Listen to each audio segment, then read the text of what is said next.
What's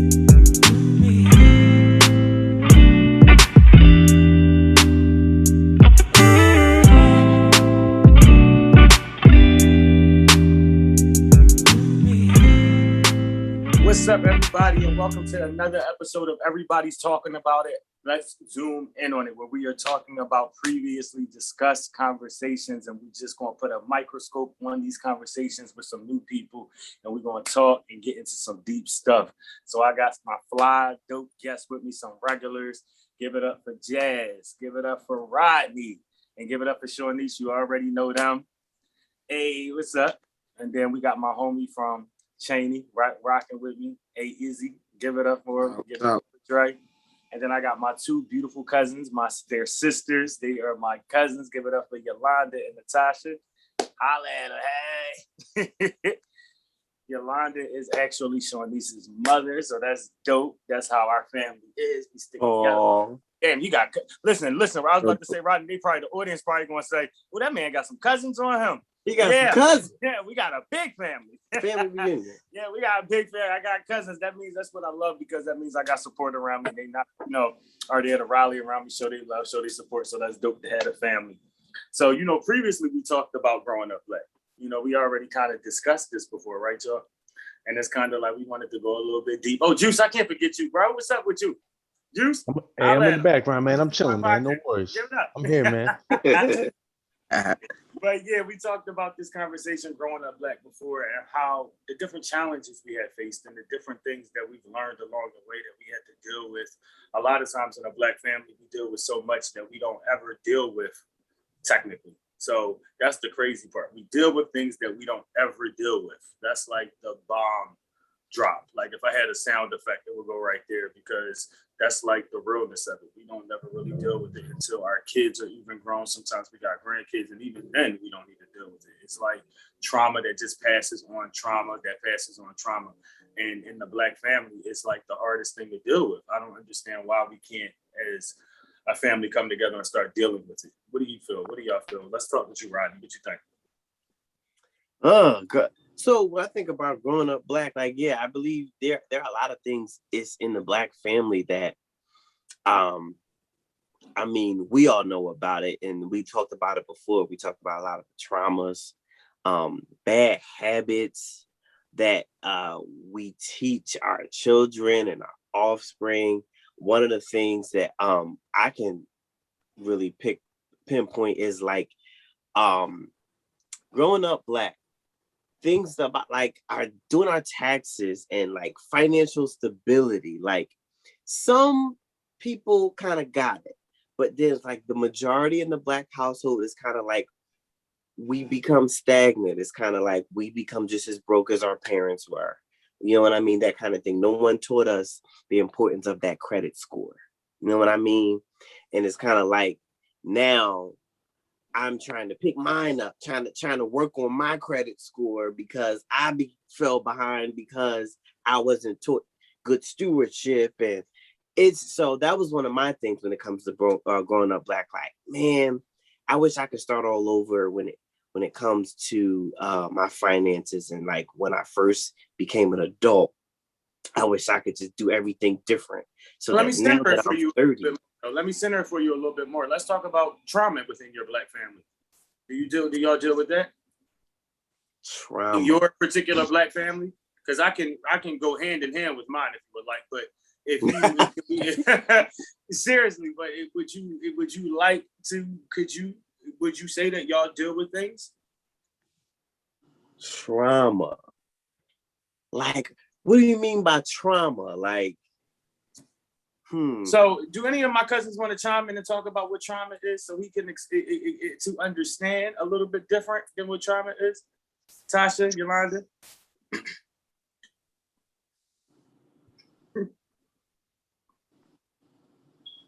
Stay on mute. This is Natasha.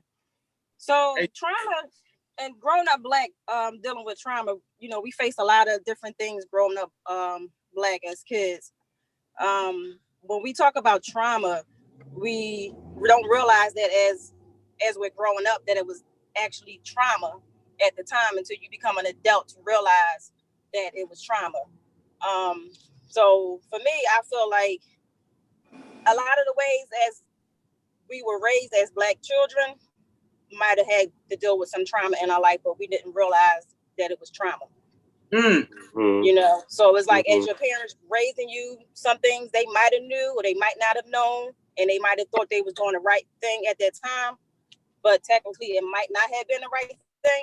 But then as you grow up to be an adult, you realize you do have trauma.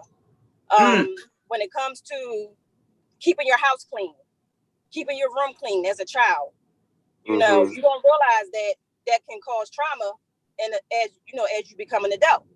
Yeah. Because of the fact that just because you might have a parent that's OCD, you know what I mean, that doesn't mean that that's who you're going to be when you become an adult. So it's like when your parents tell you, oh, when I come to your house better be clean, that's trauma. Yeah. You know, because you face that fear of, oh, okay, my parents coming over, I know my house got to be intact. Or, you know, you don't want to just sit back and be like, oh, you know, don't let me let this slip for a day because parents might pop up, you know? Yeah. So that's part of dealing with trauma. And a lot of us don't realize that that's part of trauma, but it is. Yeah. Yeah. Right. Got a clearer picture now. Yeah. But see, like, even when you talk about trauma, it's like she said, like growing, now that I'm an adult, I realize some of those things were traumatic. Like, even if I were to go back to finances and if I asked, like, how many of us ever had, like, the water cut off or something cut off or something like that growing up? Yeah, your parents do what they had to do, but, like, it's traumatic for me. It's like, okay, wow, I have to keep my finances together because, like, I remember the days when, you know what I mean? This got cut off, that got cut off, I couldn't, or whatever like that. Yeah, it's traumatic. Or, like she said, I had a dad, he wasn't OCD, he just was like, I don't know, but like we had to be washed up and dressed and spick and span, or like you was gonna get beat when he got home, and it wasn't, and you know what I mean. I remember that was where I was going with it. Like even when it came to like beatings, where it was kind of like it wasn't that you had to do anything outrageous to get an ass whooping. Like literally, you could literally look at me the wrong way and I'm popping. Or you literally could have left the drawer open in the kitchen for the third time when I asked you not to. I'm hitting you. It's always the littlest of things that we as Black people had to experience, or that's a part of our story. So it's like, it is trauma. Like, and then we also become like a judgmental about it, where it's kind of like, oh, in my household, we would have got beat for that.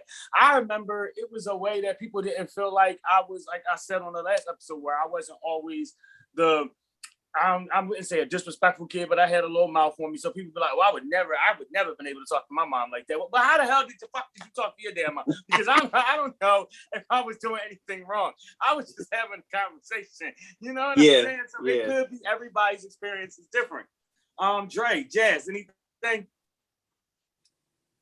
Yeah, I think growing up Black, trauma comes in a lot of different forms, you know, like it's some of that grew up and we had like a mom and a dad on drugs, you know, but when you're a kid, you don't know that. You just know that you love them unconditionally. And you go through these motions, or you might see physical abuse. And as a child, you left in like these awkward positions, but as you grow older, we see time and time again that has a huge effect on the child. When by the time they're going into adulthood, what I mean by that is you'll have that child thinking that abuse is fine because he's seen it. He probably seen his dad dish it out, or he's seen his mom go through it. So mentally to him, he might end up doing that to his girlfriend because he was never taught how to treat a lady. Like you'll see a female come up in the streets. She might not have had her dad. Her dad might have been substance abuse. He might have been in jail for 25 years. And she don't know that. She just knows she talked to him over the phone while he was in jail. Or if he was a dope head, he stopped by every here and there, give her $5. But the long-term effect is she grew up and then she ended up out in the streets, no home training. She's being with multiple men at a time, and her subconscious isn't even stopping her. To her, that's normal, and it don't really set she ends up in a bad position, and then by then it's too late.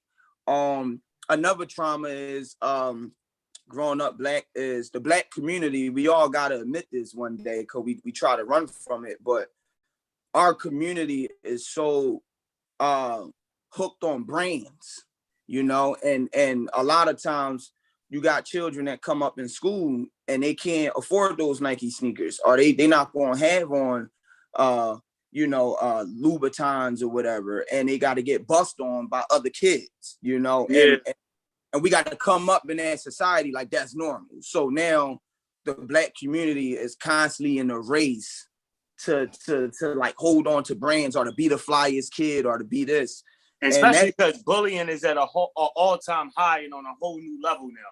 Like bullying is like I literally just had this conversation with somebody. I said, if I was a kid in 2020 or 2021, the kid that I was would have not made it. Like would have not survived this at all. Like at all. The kind of bullying that's out here today, oh my God. Like, no, like seriously, I wouldn't have survived. Crazy.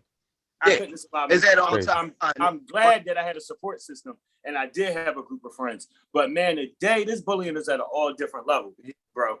This is a different level. Absolutely. And the last thing I'll say is that another thing growing up black is that you can't even really be vulnerable. Got this thing in the hood where it's just like we say stop bitching, or if you display any type of emotions that you may be going through something, people will try to like pick on you about it. So therefore we create this society of young black males that's emotionless, and the long-term effect to that is you seeing all this killing, you seeing these dudes just go to jail, they don't care. So it's a lot of work we need to do, but growing up black, I see these repeated cycles in a lot of households, so yeah, that's definitely the main common trauma that I'm seeing like back to back. Yolanda, you ready?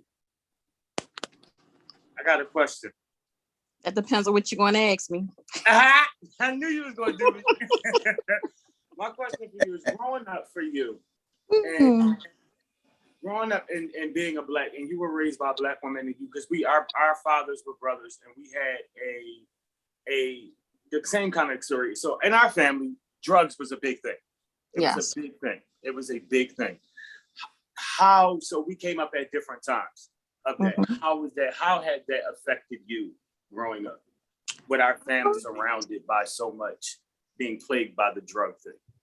But because I've seen it, and by me being, like you said, much older than you, and me seeing our grandparents, our parents doing those type of things, I don't drink, I don't smoke, I don't do anything. So it didn't really affect me to that point. I just knew I didn't want to take and do. I just knew I didn't want to be like they were, drink falling down. I didn't want that. Yeah. So it was that was something that you instilled in your kids too, right? You just passed that along. Did you feel like it was necessary because it was something that might have been an inheritance that could be passed on? Like, cause that was my fear a lot too.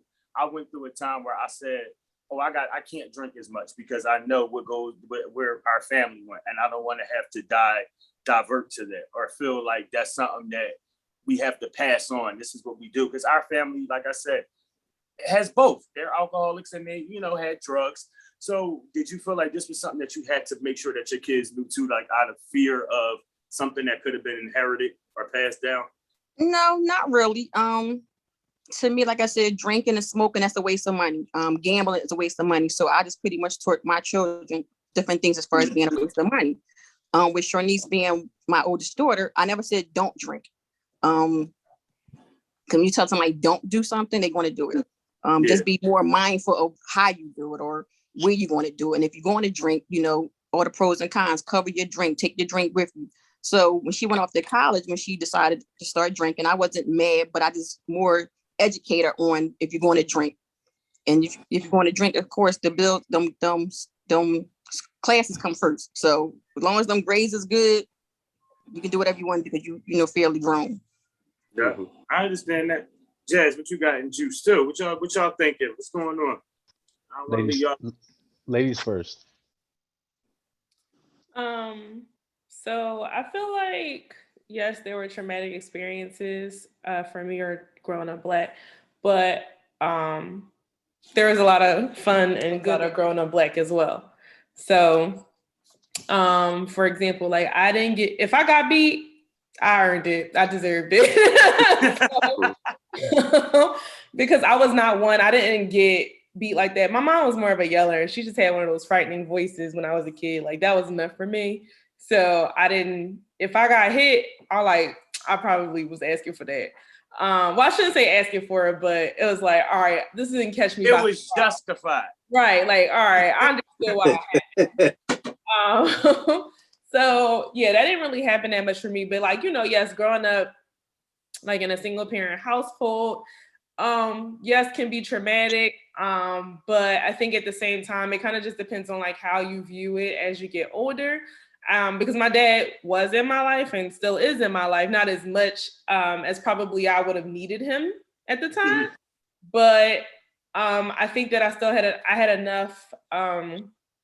enough males around in my life to supplement that as well. So, and like just having family, I think one of the biggest things about growing up Black is family, right? I think it's like Black people want to stick together, it like in your family ties, it's like we're going to stick together. I'm gonna have your back no matter what. There's like a certain type loyalty that comes with being Black in your family.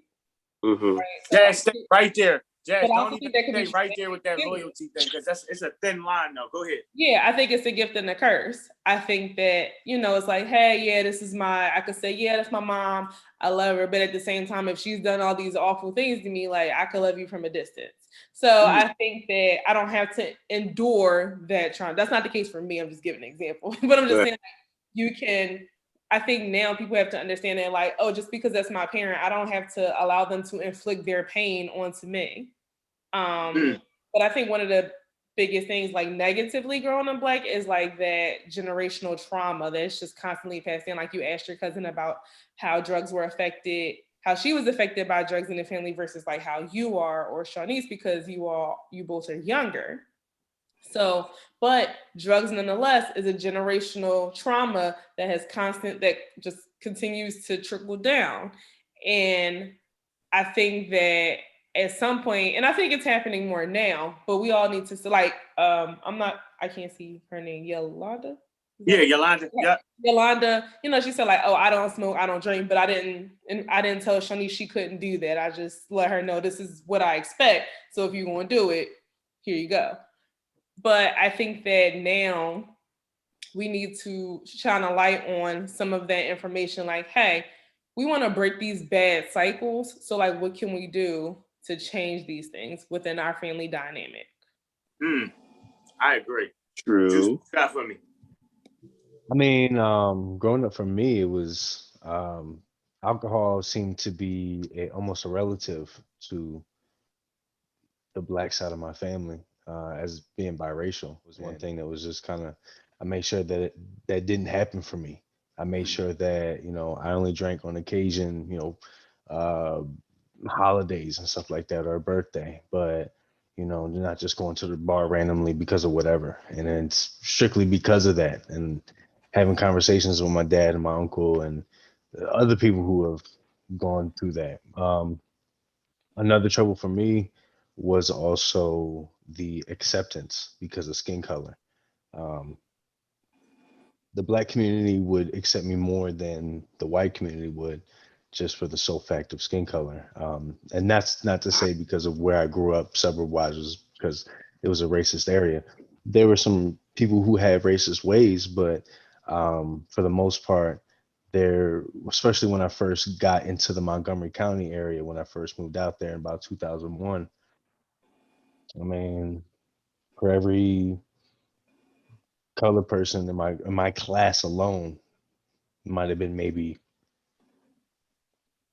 30 to 40 white students. So the more and more I got into school, throughout the later years, it got a little better. But just having that acceptance from some, and especially growing up, that was a little rough. But being around the right people definitely helped with that, and connecting with friends of friends who can kind of go through that same kind of story, and not so much like mourn over it or be like upset about it, but more so be like, okay, like how can we change this narrative? How can we do things differently?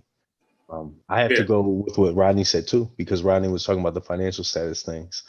I think that wasn't really brought up as much from my black side of the family for sure. And I think that narrative needs to change for sure, because I think that's more important nowadays as we're talking about reparations and trying to turn around things. I think that's a good start, because we're not going to get better if we don't get better and then show a way how to Right. get better for the community and the generation that's coming on that's coming in the future. Now let me add. I got 2 questions for 2 separate people, but I want to hurry up and get them out the way too. Sean, you ready? Unmute me. Go ahead. Growing up, so you are a younger generation. Did you know a lot about the family prior to us? Like, do you know a lot about the family prior to the generations before you? What do you mean? Do you know about them? Do you know of them? Do you know like the family tree, any family history, anything like that? No. Did you ever care to know? No. See, that's where the problem comes in. I asked that Yeah, question. why is that? Hold on. I asked that question specifically because it has trickled down to that factor. And I was having this conversation with my mom the other day. And Rodney, I think maybe you said it, or maybe it was China for the forgiveness episode or maybe it was even you, Jazz, where we talk about time. When time kind of gets away from people and you kind of, that lack of caring kind of comes in. And it's particularly happening in the Black family. We go through traumatic events within our families and we kind of shy away from being a part of the family. So we raise our kids that way. We won't really take our kids around them. We won't get them, around, you ain't really got to know that side. It kind of just happens that way. And it's not just them, because we going through that with my sister or my family. It's like you kind of get mad with your family, and then as time moves away, it's just you happen to just not know them. And then you don't really care to get to know them later, because now the kids are grown. They got their own kids. It's like the same way. People are not invested in my damn kids and my family. Nobody really cares. Nobody, sends a birthday gift or, just checks in and say, hey, how's your kid doing? So, Sean, did you ever feel a way about that, or you just went on with life as it was, and you just said you just want to build on your own Black family? I went on with life. My mom introduced me to who she wanted me to know. And at that point, whoever I knew, that was my family. Like, I didn't know you for a lot of time until like a few years recently, and then we became close. So for me, it wasn't a big deal trying to learn who everybody was. Like, I felt like if they wanted to know who I was, then they can come to my mom or they can find out for themselves. I'm not going to go out my way trying to make somebody be a part of my life that don't want to be, because for me, on my dad's side, his mother doesn't like me. So for years, I was trying to get her to like me, and seeing how that went, I just stopped doing it all together. Yeah, listen, Sean, and then look, from me to you to her, up yours. Because I ain't got time for this shit. I'm sick of that. I focus on me and my family, like me and my kids. So if you don't want to be a part of my life or my kids' life, I'm not going to force it. And that's. But I have a question though. Go ahead. Do you think that causes so like back in the day, we all used to do the family reunion thing. All our cousins, we all knew each other. We played together. We got to know each other. We tried it. It didn't work. All right. And then on our side of the so family, do you think that causes an issue? And then on our side of the family, Rodney, what happens is not our side, and I don't care what nobody feels. We're cliquish. That's just how it is. You click up, and that's how it is. On my dad's side of the family, you didn't click to who you fuck with, and that's just that. And it is what it is. And it's been like that for years, though. And that's just how it's going to continue to carry on, because nobody's going to be the one to say, all right, cut it.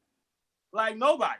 It's just that's, and it's not just our family. It's a Black family thing in general. Like that's just what it is. You closer to some cousins, you closer to some siblings, you closer to some aunts, and certain people you don't really talk to. You know not to ask her for money. You know not to ask her to spend the night. We just have that, and that's just a Black thing. It's terrible. Because with most Black families, their children are more. They know the mother's side more than the father's side. Which is so just true. Like I said, I didn't know you for a long time. To be honest with you, I'm closer to my father's side than I am to my mother's side. I'm closer to my mom's side. And like I said, I didn't know you for a few years. I'm closer to my father's side just generally because I've built that relationship with them over the time. Outside of my mom's side, who's a little, because our immediate family is much bigger on my dad's side compared to my mom's side. So that's why. So it's like it's a lot of cousins and stuff on my dad's side. My mom's side, my mom just had one sister, you know. So it's just you got to do what you got to do. But I'm glad Courtney is in the building. Hey, cuz. Because we going to talk because now that Dre's here and you're here, I want to talk to y'all specifically because this is a topic I want to move to the Black family. And this is a unifiable statement that Black people have either lost people due to gun violence, street violence, any of that, or they have been victims of this kind of stuff. And we need to have this conversation seriously because it's getting to be too much. It's getting to be a little bit too much. Even with today, we even hearing how Philadelphia's crime rate is up way more in the last, and it's been in the last couple of years. And so how do you feel? How is that taking a toll on the Black family to y'all? Courtney, you can start. Well, first and foremost, it takes a toll because the trauma for us as men, we deal with so many different things. One of the things we deal with as men is trying to fit in or try to fit in with a crowd or try to find our identity as men because we use our identity based off of the crowd we keep, meaning the company we keep or the individuals that entice us on what they believe a man should be. So what happened is now you become accustomed to the streets based off of the environment you keep. And a lot of times that affects you in a way where now you have to prove yourself to be that man that is the image for what was showed to them or what was introduced to them. And now what happens is now you get caught up into that lifestyle where now you may be too afraid to get out or too ashamed to admit that that's not what you want to do. And now you're forced into a world which you're not familiar with or not accustomed to, and you become immune to it. We adapt to things that either you become immune, it can be a chameleon, either you become that type of person that can evolve or you get crushed. Yeah. You know? You hit it right on the nose, cuz, and I think that's the biggest fear for a lot of Black men is to be caught in the middle of not knowing. Yeah. I think like Trent, my friend Trent had said a couple episodes ago, being in fear for your life because you don't know either way. This can happen. You're a part of the life. You're not a part of the life. You could be targeted. You could look like somebody. Your image is of somebody. We are literally living in fear. And I'm not saying that everybody is, but secretly we are. We might not admit it, but we are. You know what I mean? We living in this. Because Dre, let me go to you. We know a couple people in common. We went to Cheney, and a couple people we started with. They not here with us no more, bro. They gone. They gone. And I literally looked at the time. Every time I looked at a Cheney post of us losing somebody, I was like, man, this was all in the time while we were there. We knew these dudes. Like, and he gone. I can name about 6 of them right now. And that's the sad part. Well, come on, let's get in there and talk about it. Yeah. I mean, definitely sad, seeing those dudes that was caught in between trying to change their life and also caught into that saying you could take somebody out the hood but can't take the hood out. The hood out of them. Right. That saying is very true, and the reason why it is true is because we take this thing where it's like this non-existent thing, but it's called street credit, and when you grow up in the hood, you're forced into believing if you want to mean something to Black society, you gotta have street credit. And in pursuit of you chasing after street credit, it's 90% of the time you lose. You got the 10% who make it around that and make it out of that. But then it comes to what you said, they always in some sort of fear that somebody's gonna retaliate on them because they left the street life, and then you got these homies that's doing time or somebody died and you didn't get in that car and go spin a block and bop bop. So now you got this fear that they gonna say, oh, you went soft on me. eventually we gonna come get you for that because you ain't obey the oath that we all took when it came to the streets. And that's the track within itself. But a lot of the youth, we fall into that. You know what I'm saying? And I think some of those brothers that we lost up Cheney was the prime example of that. And I know because I knew some of them back in the hood, North Philly and West Philly and Alany. And I knew the things personally that they was doing in the streets, but it wasn't my business to speak about it or to put their business out there on campus. So when I seen some of them pass away, I wasn't too shocked because I knew, but it was just like, dang, another statistic of the street credit of having of what Courtney said. You know, we just fall into this baseline of like you trying to find your identity. So you seen a mixture of these guys trying to make a way for themselves, like, yo, let me try this college thing. Let me try to change, but then still going home, their identity is still there also. And when they go home now, they gotta wear those shoes. So you wear different shoes, and a lot of times just backfire on you. Unfortunately, some of us still live to be here, and some of us just backfire on. And that's what it is. And I'm glad that you even curved there because we in my family we have lost one when I was younger. I can remember for sure. My cousin Kendall was killed when I was about 7. And I remember just the funeral. I don't remember too much about that. And then here we are, fast forwarding to some years. My cousin, he was a victim, but he didn't pass. It wasn't a time for him. So we now have to go through that. I remember looking at the post and reading the timeline of what my cousin Tasha had to deal with and Courtney had to go through with this experience that they had to deal with their child.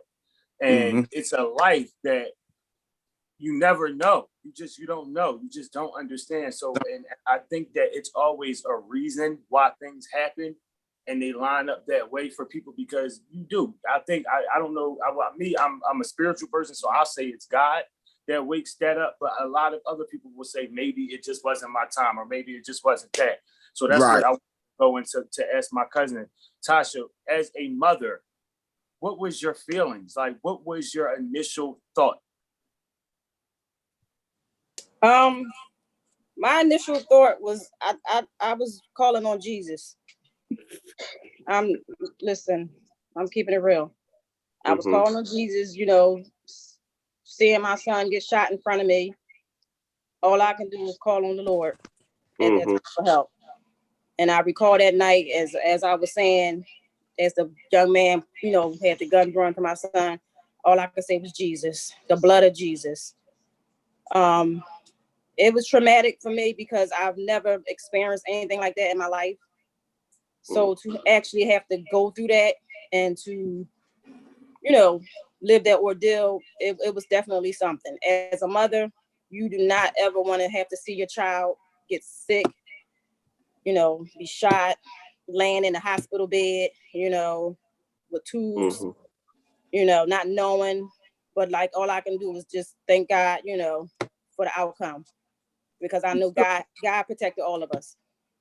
That night, it was one of the most traumatic experience for our family. Like we haven't experienced that a lot, but when it happens, and a lot of people don't realize it until it happens to you. You know what I mean? And a lot of people from the outside looking in the Black family, we can always say, well, this is why they shouldn't be caught up in this, or this is why it's never that when you're going through those emotions at that time. It's always, yo, God, I need you to step in because we have nothing left. Whatever we got, this is where it happens in the Black family. This is why I said the trauma kind of lays on us heavy. It lays on us really, really heavy because it's something that we go on with. And then now, not saying that anything bad happened after that, but thank God. But now he has children and all that. They have to come up, you know, with that, you know, not knowing that they know that maybe they won't ever know. But I'm sure that this is an experience that he'll never forget. And I'm sure that this is an experience that a lot of families have to take on. You know what I mean? Definitely. So, yeah, and it's hard. And it really is. And Courtney was a part of it. You know what I mean? He also happened to be a part of it. So Tasha, I know her prayers was working double time that day because he was affected by that. So it's a lot. Experience that us as a Black family, we have to be definitely accountable for it. We have to be mindful of, because it's happening all around us. And that's what I said. We can't never be naive to the fact that it couldn't happen to us or it couldn't happen to you. Jazz, what you thinking?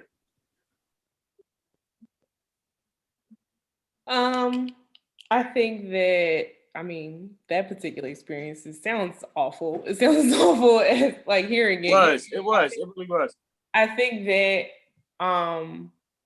in terms of like violence in the city and how Black people are affected by that, I think growing up Black, we're taught certain things. So like as a female, no, I don't need to have street credit. I probably don't have it.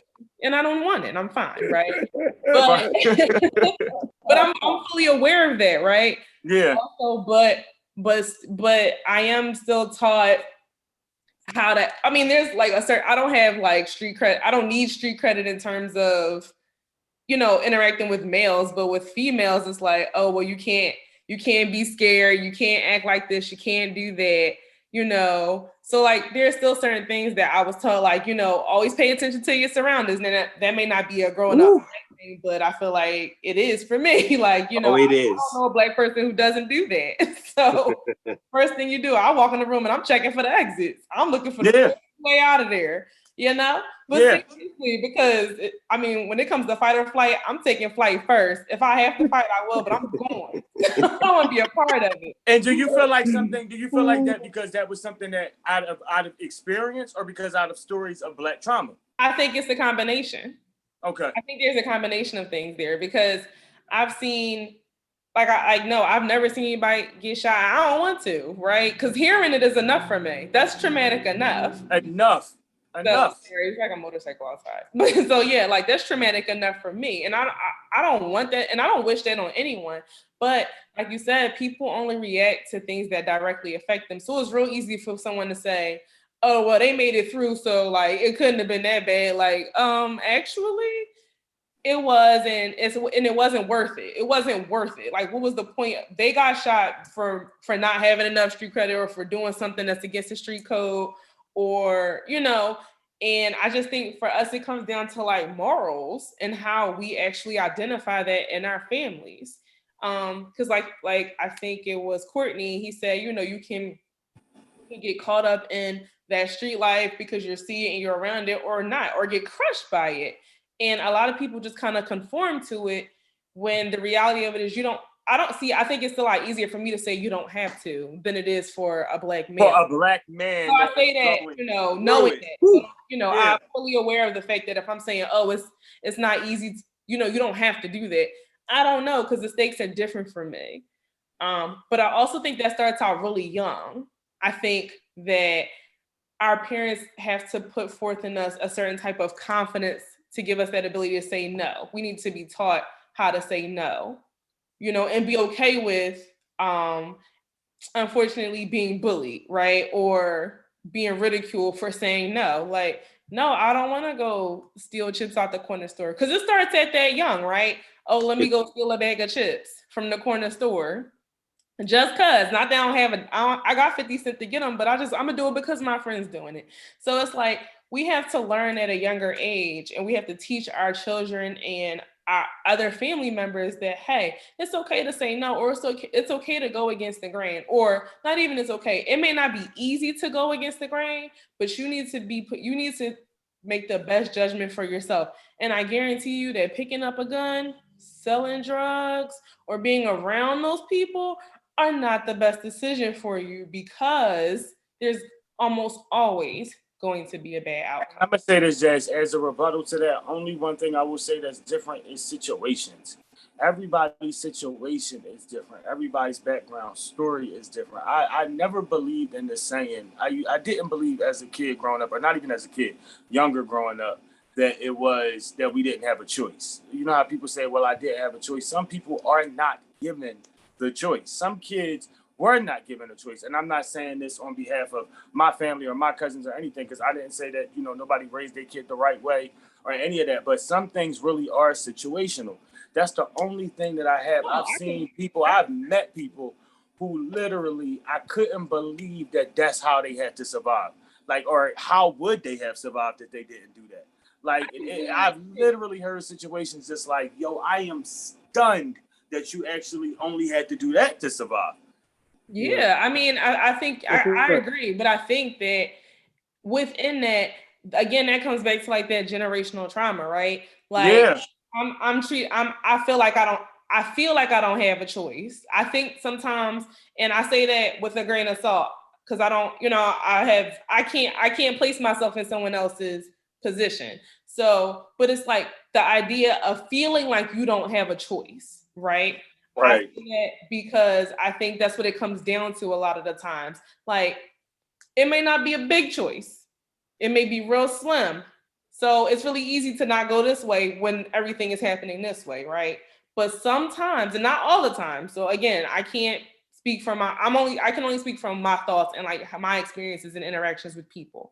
But sometimes, that's what I'm saying, it just starts out younger. Like, we need to teach our children, certain things so that if we are ever in certain situations, and you can't predict everything, but some things it's like, okay, I can figure out the best way for me to respond in this. And the best way to respond may not be what everyone expects me to do. So, and I think that's wrapped up in Black trauma. I really believe that that's like the overall cycle that we I think as a community, or even as a black people, we have yet to just admit that this Black trauma is just layering on to the point where the decisions will never be that. The mental stability will never be back on, because we're not teaching, because it's a handful of us who are still stuck in that way of, oh, I got to do this to survive. I'm going to teach my kids. You feel that you don't have a choice. It's like you don't have choices. You don't have options. And that's what I literally have. I've heard people our age who would literally be like, oh, this job not hiring me, or this, I already tried, I already did that. And then my mom said, basically, you ain't got no choice. If they don't hire you, you better get out on the streets and make these damn money. And it's kind of like, okay, well, if that's all you feel like you're good for, then fuck it. I don't know what else to say. I honestly don't, because you can't lead everybody. You can't lead everybody. It's like, that starts at home, and it is a mental thing. That's what I said. Black trauma will have you tore up. They will have you tore up because everybody's so stuck in this way. Right. And that's why we have to, and I say this as I am not a mother, but I am a teacher. And I see it in kids, I see it, I deal with it. So imagine how aggravating it is to me. And then when I meet their parents, I'm like, oh, okay. Well, got it. Makes sense. But a lot of parents, like, wait, hold on, Jazz. Go ahead, Yolanda. Wait, go ahead. I was gonna say, but a lot of parents raise their kids based off the trauma that they experienced as a child. Right. That's right. Can I say something real quick? Go ahead, Courtney. See, oh, my fault. What's interesting enough is when you say Black trauma, the one thing we all can admit to is every one of us dealt with some form of Black trauma. And the issue of Black trauma is understanding first that it's emotional first before it becomes mental. Because when you're a child, you only deal with things from your emotion. And if you're not taught how to deal with your emotions react mentally later on in life, whether you be a teenager or an adult. That's what affects you as you become an adult, because you dealt with this, which you wasn't mentally able to mature enoughly handle. You deal with it emotionally, physically, and later on down the line, you wonder why these traumatic ordeals or circumstances in our life, what y'all were talking about earlier while we were driving, was traditional or passed down generationally. We like you said, we don't know what our ancestors' drama is or trauma was before we was. We only know what our parents was taught and what was taught to them, and then ultimately affects us as we got older. Now, as adults with children or soon to be having children, you're trying to erase that emotional, mental trauma that you dealt with. Courtney, where's the response? Where's the accountability in that, though, Courtney? That's where the problem comes in, that they not because you know what, honestly, it's first. I believe honestly, it's first admitting that you have that.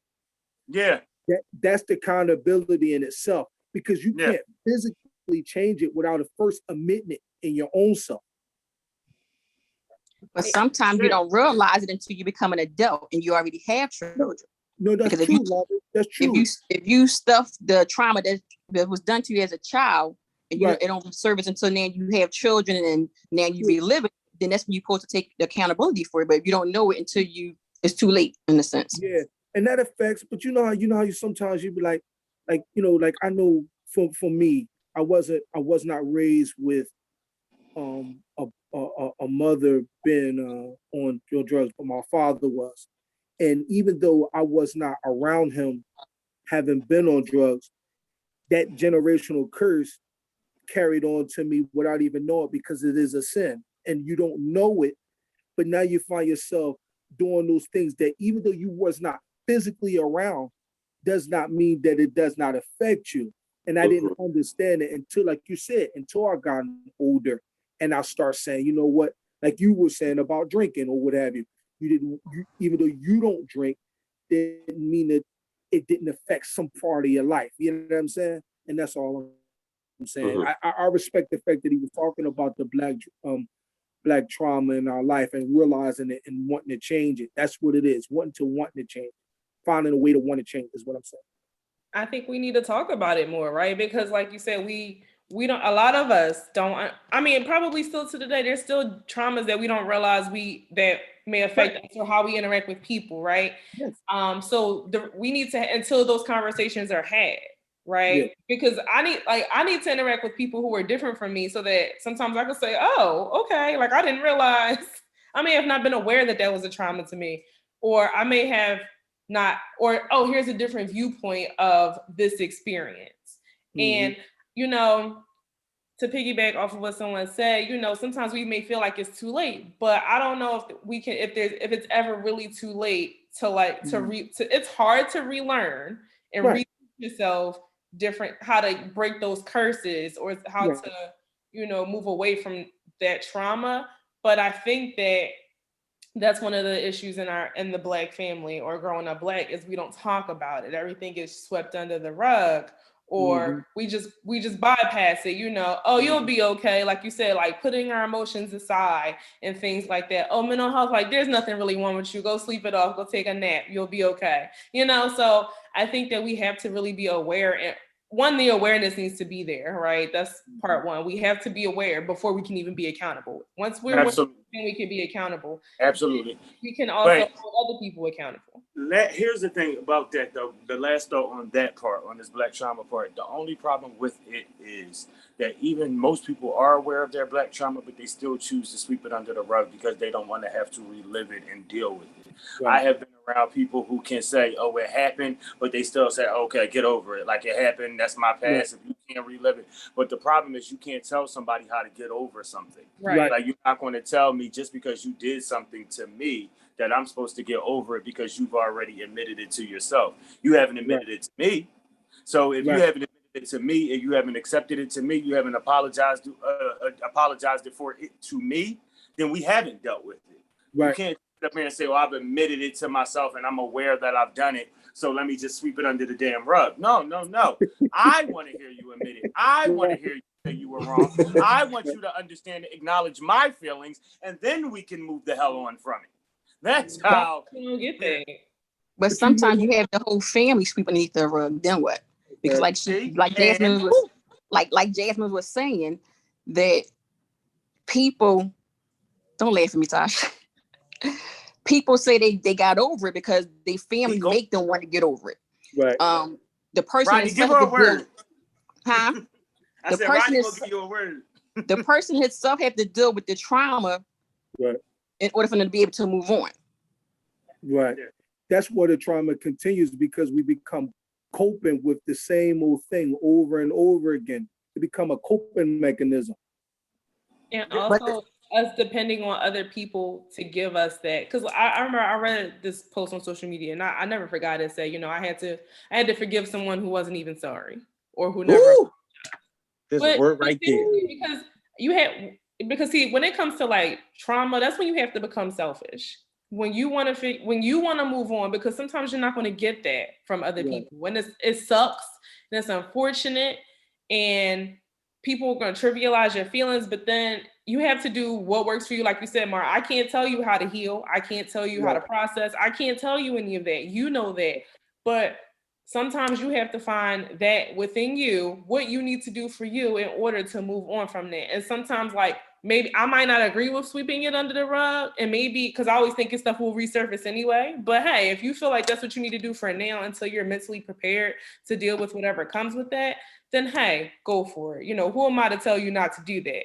But we have to figure out, for us, you have to be selfish in that regard. Like, what can I do to move on from this trauma so that this does not continue to happen for me and my family?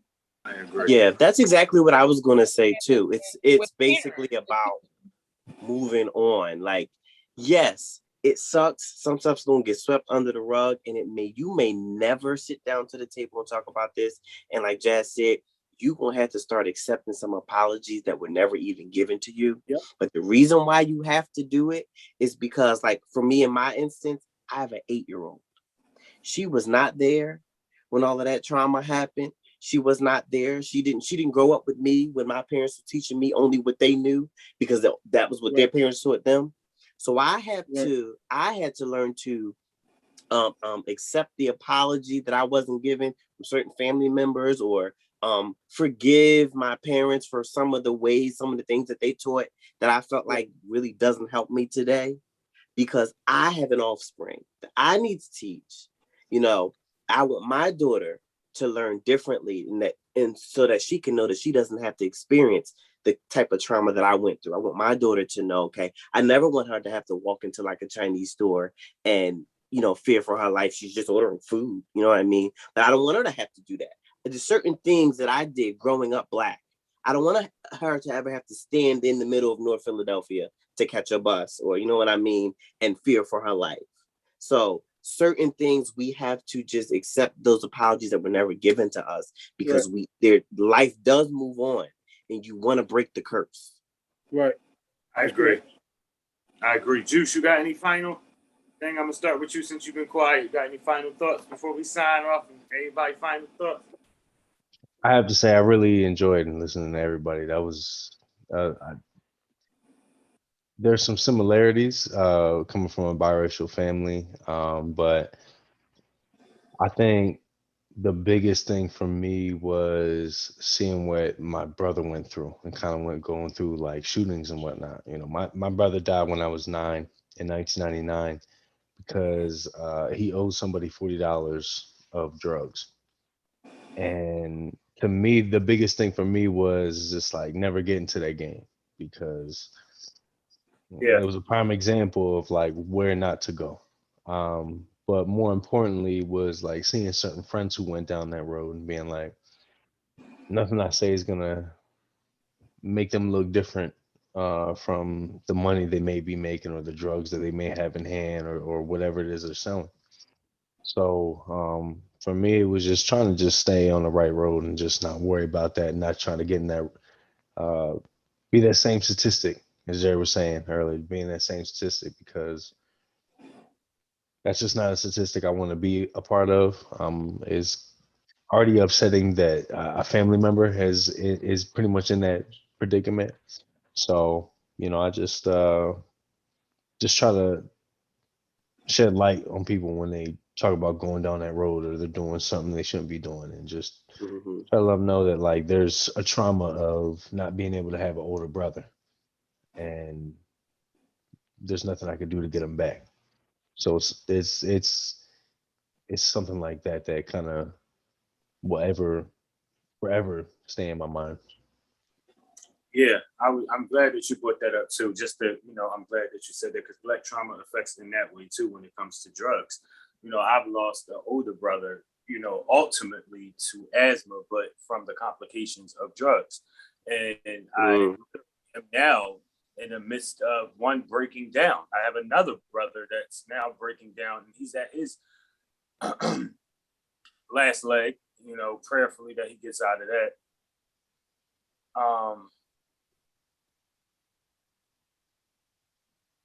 So within that, it just comes that Black trauma just affects in all those areas. So I felt like whether it's violence, whether it's drugs plaguing a family, whether it's secrets plaguing a Black family.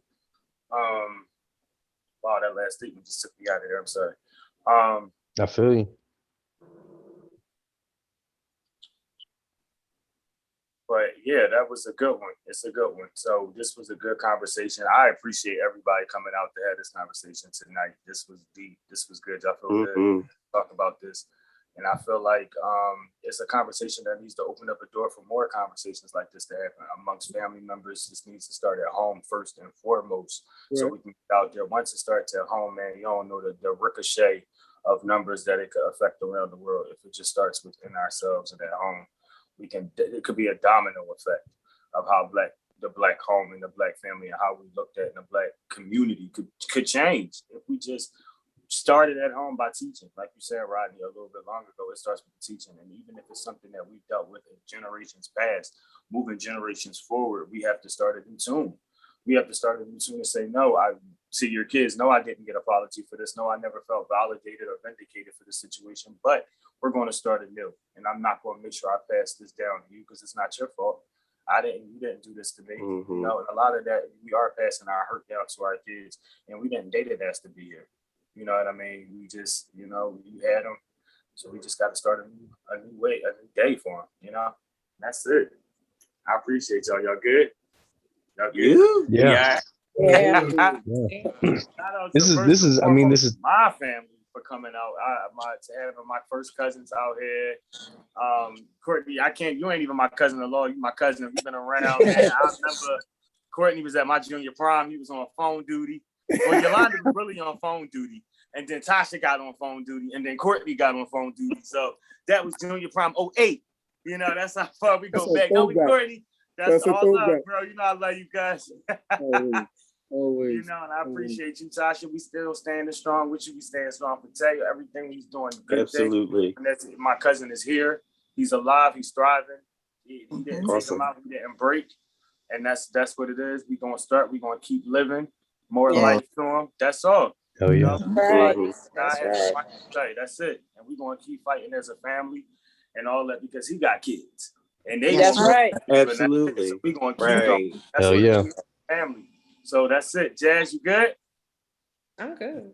Dre, you good down there, bro? Yeah, I'm good, man. Appreciate the talk. Shawnee, she still baking? I'm still baking.